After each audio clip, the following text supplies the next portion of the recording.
भाई ने सवाल पूछा, मेरा मैदा ख़राब है। मेरे मोहतरम भाइयों, मैदे ख़राब हो तो ज़िंदगी में कभी मैदे की दवाई नहीं खानी, ज़िंदगी में कभी मैदे की दवाई। सबसे पहले मैं आपको आसान हल बताता हूँ, मैदा ख़राब हो जाए तो इसके लिए कोई दवाई चाहिए ही नहीं। क्या चाहिए इसके लिए? मेरे मोहतरम भाइयों, मैदा ख़राब है तो सबसे पहले मैदे को धो, सबसे पहले मैदे को करना चाहिए, वॉश करना चाहिए। देखो, हमने सारी ज़िंदगी सुना खाना खाने से पहले हाथ धोने चाहिए, खाना खाने से पहले। अच्छा, कभी ये भी सुना खाना खाने से पहले मैदा धोना चाहिए? सुना कभी? पता है क्यों नहीं सुना? क्योंकि हमने कभी इस्लाम को इतनी डेप्थ में पढ़ा ही नहीं। नबी सल्लल्लाहु अलैहि वसल्लम ने फरमाया, इंसान जितने बर्तनों को भरता है उसमें सबसे बुरा बर्तन उसका पेट। इंसान जितने बर्तनों को भरता है उसमें सबसे बुरा क्या है? पेट। अच्छा, एक बंदे का पेट खराब है, खराब पेट है, तो उसको पहले सही करना चाहिए कि उसमें खाना डालना चाहिए? तो पेट तो पहले खराब है और आप ऊपर से फिर खाना डाल रहे हो, तो उसको सही करने के लिए खाना खाने से कम आधा घंटा पहले पानी पियो, ताकि वो सारी जो पेट में गंदगी है वो उसको साफ कर दे। और किसी भी चीज़ को साफ करने के लिए हमने क्या रखा हुआ है? पानी। पानी है ना, तो खाने से पहले क्या करना चाहिए? पानी पीना चाहिए। तो खाने से कम आधा घंटा पहले पानी पियो। अच्छा, जब आप खाने से आधा घंटा पहले पानी पियोगे, बताओ पेट साफ होगा कि नहीं होगा? उसकी तेज़ाबियत, उसकी गंदगी, उसका कचरा मचरा कुछ ना कुछ निकलेगा कि नहीं निकलेगा? तो पहला काम ये करो। दूसरा काम, अपने दांतों को देखो। दांत कितने हैं? 32 दांत हैं और 4 तरह के दांत हैं। हकीम लुकमान फरमाया करते थे अपने बेटे को नसीहत करके, बेटा जो दांतों का काम आंतों से लेगा वो कभी भी ठीक नहीं रह सकता। जो दांतों का काम वो कभी ठीक। दांत हैं 32, 8 दांत हैं एक नोक वाले, इनका काम है खाने को काटना। तो सबसे पहले खाने को अच्छी तरह काटो, खाने को अच्छी तरह। दूसरे 8 दांत हैं, ये है 2 नोक वाले। पहले 8 दांत कितनी नोक वाले हैं? एक नोक वाले का काम है काटना, 2 नोक वाले का काम है फाड़ना। तो खाने को अच्छी तरह फाड़ो। और 8 दांत है 3 नोक वाले, इसका काम है खाने को चीरना। और 8 दांत है 4 नोक वाले, इसका काम है खाने को पीसना। तो दांतों का काम क्या हुआ? खाने को काटना, फाड़ना, चीरना, पीसना।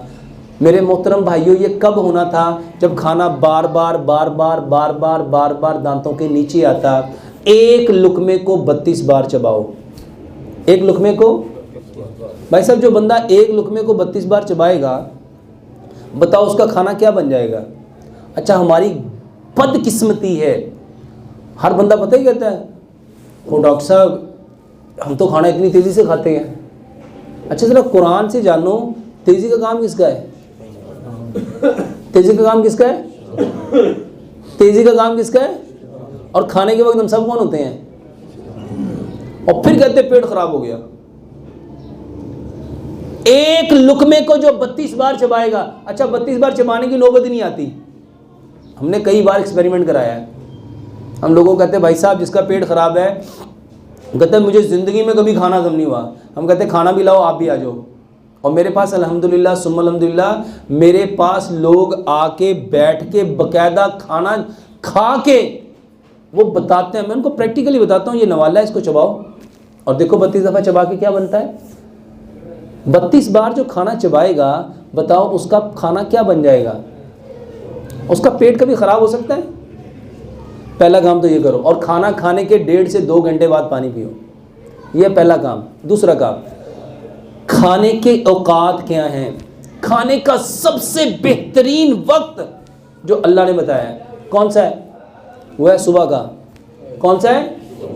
सुबह के वक्त में बरकत है, सुबह के वक्त में। और मगरिब के बाद क्या खोल दिए जाते हैं? शयातीन। और हमारा खाने का सबसे बेहतरीन वक्त कौन सा होता है?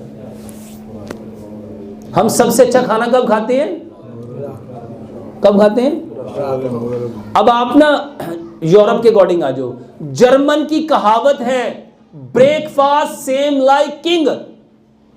ब्रेकफास्ट किसकी तरह लेना चाहिए? बादशाहों की तरह। और लंच सेम लाइक प्रिंस और डिनर सेम लाइक बेगर।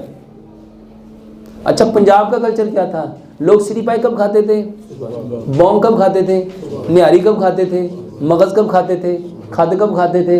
पराठे कब खाते थे? लस्सी कब लेते थे? और मेरे मोहतरम भाइयों, मैं आपको दुनिया की सबसे जो बिल्कुल यूँ समझ लो वो खुराक जो आपको सबसे ज़्यादा बीमार करती है वो है डबल रोटी, वो है। और माशाल्लाह यहाँ पे सारे बड़े फ़ख्र से कहते हैं हम तो स्लाइस और अंडा लेते हैं, और कितने अपने आप को एजुकेटेड समझते हैं। वो एजुकेटेड स्टूपिड हैं। अच्छा, डबल रोटी में जो पढ़े लिखे लोग हैं ना वो जानते हैं इसमें आर्टिफिशियल बैक्टीरिया पैदा किए जाते हैं, और जब ये डबल रोटियां ख़राब हो जाती है ना, फंगस लग जाती है, उससे दूसरी चीज़ इससे पैदा की जाती है, बनाई जाती है, जिसको कहते हैं रस। जिसको क्या कहते हैं? डबल रोटी जो गल सड़ जाती है। और मैं कोई कहानी नहीं सुना रहा, वल्लाहि मैं पूरे एविडेंस के साथ बात कर रहा हूँ। अच्छा, हमारे यहाँ बड़े फ़ख्र से यहाँ नाश्ता होता है डबल रोटी अंडे का, यहाँ होता है चाय रस का। और ये सबसे बेकार चीज़ है आपके मैदे के लिए, जो मैदे को सबसे ज़्यादा नुकसान देती है। और मैं आपको हदीस से बताता हूँ, प्यारे पैगंबर जनाब मोहम्मद सल्लल्लाहु अलैहि वसल्लम ने पूरी ज़िंदगी कभी बग़ैर छने हुए आटे की कोई चीज़ खाई नहीं थी। ये जो आटा छान लेते हैं ना, नबी सल्लल्लाहु अलैहि वसल्लम ने पूरी ज़िंदगी उसके बनी हुई कोई चीज़ ही नहीं खाई। आपने हमेशा मना किया है कि जैसा है उसको लाओ, थोड़ा सा हिलाओ, जो उसके ऊपर तिनके वगैरह हैं उसको आप हवा से उसको फूंक से उड़ा दो। ये छान के खाने वाला कॉन्सेप्ट इस्लाम में। और भाई आप छान के उसका जो फाइबर है, उसके जो चोकर है, उसकी जो सूजी है, जो मैदा है, वो तो आप निकालने की कोशिश करते हो। तो उसके जो नेचुरल इंग्रेडिएंट्स हैं, जब आप वो निकाल दोगे तो वो खाना आपको ताकत देगा, मैदे को हेल्दी करेगा, ख़राब करेगा। तो मेरे मोहतरम भाइयों, आटा पत्थर की चक्की का पिसा हुआ लो, ये लोहे की चक्कियाँ, चाइना की चक्कियाँ, स्टील की चक्कियाँ, ब्लेड की चक्कियाँ, पत्थरों वाली चक्कियाँ, इसको साइंटिफिकली समझो। पत्थर की चक्की पे आटा यूँ पिसता है और बाकी जितनी चक्कियाँ उस पर आटा यूँ कटता है। उस मोटर का आरपीएम इतना तेज़ होता है कि वो आटे के सारे नेचुरल इंग्रेडिएंट्स को बर्न कर देता है। चोकर भी जल गया, सूजी भी जल गई, मैदा भी जल गया, फाइबर भी जल गया। बताओ पीछे बचेगा क्या? वो बचेगा ब्लड प्रेशर जो आप लोगों को है। ये जला हुआ भूस जब आप लोग खाओगे, आटा किस लिए खाना था? जले हुए भूस के लिए कि ताकत के लिए? तो यहाँ क्या मिल रहा है? यहाँ तो वजन ही मिलेगा। पत्थर की चक्की का आटा खाओ और सिर्फ 40 दिन खा के देख लो, अगर कभी कब्ज हो जाए, कभी ब्लड प्रेशर हो जाए, कभी कोलेस्ट्रॉल बढ़ जाए, कभी आपको ये बवासीर हो जाए, कोई दवाई तो नहीं बता रहा। मेरे मोहतरम भाइयों, वो आटा जो रब ने आपके लिए पैदा किया था, बदकिस्मती से आपने वो आटा लिया है जो चाइना की चक्कियों में आता है, और आप लोग इनको समझ रहे हो कि ये आपके खैर खां हैं।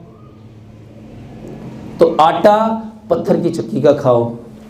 4 बातें आपको बताई। खाना खाने से आधा घंटा पहले पानी पियो, 1.5 घंटा बाद पानी पियो, और एक लुकमे को 32 बार चबाओ। सुबह का खाना पेट भर के खाओ 60%, दोपहर का खाना 30%, शाम का खाना 10%। इसके बाद आपको बताया कि आप आटा पत्थर की चक्की का लेके आओ, और अगर एक काम कर लो, सिर्फ अपना खाना मिट्टी के बर्तन में पकाओ।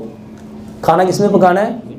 अच्छा, मिट्टी के बर्तन में क्यों पकाना है? मिट्टी के बर्तन में खाना पकता है, और silver, steel, non stick, Teflon, pressure cooker में खाना गलता है। कभी कॉन्सेप्ट देखा गला हुआ और पका हुआ? एक सेब है पका हुआ, एक सेब है गला हुआ, कौन सा खाएंगे? अच्छा, एक शख्स सुबह भी, दोपहर भी, शाम भी गले हुए 2-2 सेब खाता है, और एक बंदा दिन में सिर्फ एक पका हुआ सेब खाता है। सेहत किसकी अच्छी होगी? अच्छा, वो तो 6 खा रहा है। वो क्या है? तो खाना कौन सा खाना चाहिए था? तो खाते कौन सा हो? अल्लाह ताला कुरान में फरमाते हैं, तुम पे जितनी बीमारियां आती हैं, मुसीबतें आती हैं, परेशानियां आती हैं, बिमा कसबत ऐदिहिम, आई दिन नास, ये तुम्हारे इंसानों के हाथों की कमाई है। जितनी बीमारियां वो इंसानों के, वो आटा कौन लेके आता है? यही हाथ लेके आते हैं। तो मेरे मोहतरम भाइयों, अच्छा बताओ मैदा ख़राब होगा? अच्छा मैंने कहानी सुनाई है कि हकीकत में मबनी बातें हैं।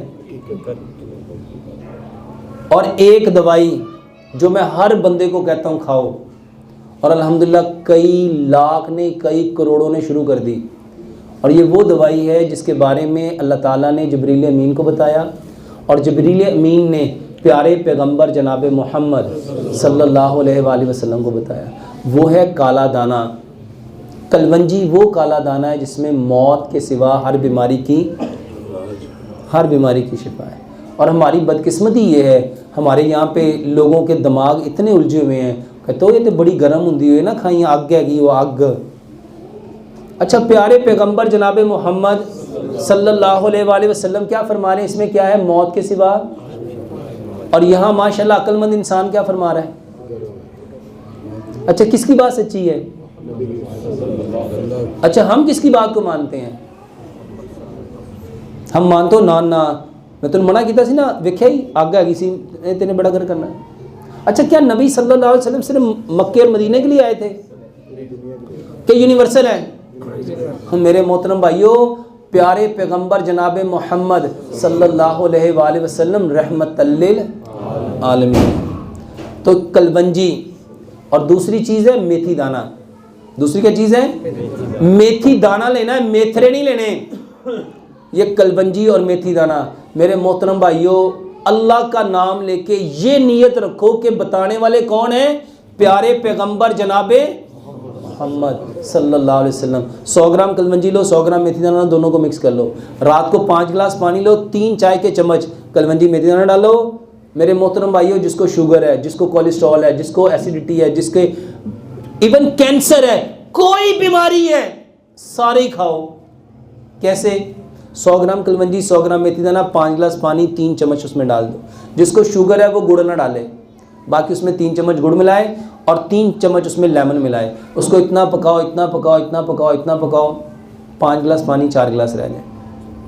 इसको मिट्टी के बर्तन में रख लो।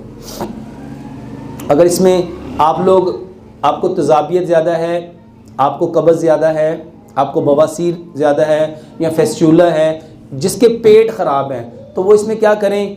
एक छोटा सा खीरा, एक छोटी सी गाजर, 2 इंच का टुकड़ा अदरक का, 2-3 टानियाँ सब्ज़ धनिया की, 2-3 टानियाँ पुदीने की, उसके अंदर डाल दें। इस पानी को सारी रात पड़ा रहने दो। 1.25 गिलास सुबह, 1.25 दोपहर, 1.25 शाम, खाने से आधा घंटा पहले अपने मैदे को इससे साफ़ करो। यकीन जानो, ये जोड़ों का दर्द, ये बवासीर, ये कब्ज़, ये गैस, ये गैंठिया, ये जिसको आप लोग कहते हो ब्लड प्रेशर, जिसको आप कहते हो कोलेस्ट्रॉल, जिसको आप लोग कहते हो कैंसर, सिर्फ 45 दिन ये पी के देख लो, फ़र्क ना पड़े तो फिर क्या ना।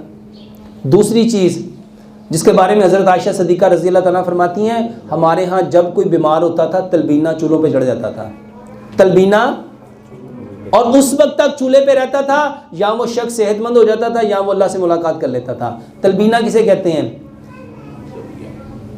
जौ का दलिया, जौ का दलिया। मैं उसमें कुछ चीज़ें ऐड करने को कहता हूँ अपने इस इलाके के हिसाब से, आप उसको गुड़ में